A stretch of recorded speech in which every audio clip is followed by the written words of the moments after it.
பெருசா வேர்ல்ட் ரெக்கார்ட்லாம் ஒன்றும் பண்ணல, ஆனால் செம்ம சந்தோஷமா இருக்கேன். ஏன் சொல்லுங்க, எனக்குன்னு ஒரு கோலை செட் பண்ணி அந்த கோல் அந்த ரெக்கார்டை நான் பிரேக் பண்ணதுனால என்னடா அப்படி பெருசா பண்ணிட்டேன் அப்படின்னு கேட்கலாம். அதாவது 21 கிலோமீட்டர் ஆஃப் மாரத்தான் என் லைஃப்ல இதுதான் ஃபர்ஸ்ட் டைம் ஃபுல்லா ஃபினிஷ் பண்ணியிருக்கேன். இதுக்கு முன்னாடி 2 வாட்டி 21 கிலோமீட்டர் ஓடிக்கும், ஆனால் ஃபுல்லா பண்ணல போல. அரைக்குறையா, அதாவது 21 முடிச்சிருக்கேன். நல்ல அதை அவர் கோலை செட் பண்ணி இன்னைக்கு நிறைய பேர் எடுத்து தெரியுமா இருக்கும்.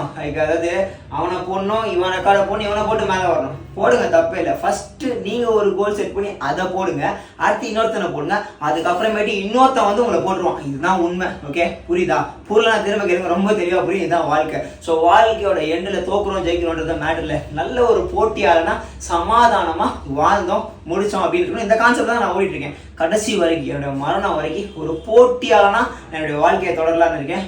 நீங்க எப்படின்னு எனக்கு தெரியல. ஸோ கமெண்ட்ல போடுங்க. அப்படின்னா எஸ் ஐ வில் அப்படின்னு சொல்லிட்டு ஃபைனலி வாழ்க்கை வாழ்வதற்கே உங்களுக்கான ஒரு கோலை செட் பண்ணுங்க, மூவ் ஆன் பண்ணுங்க. Okay, move everyday.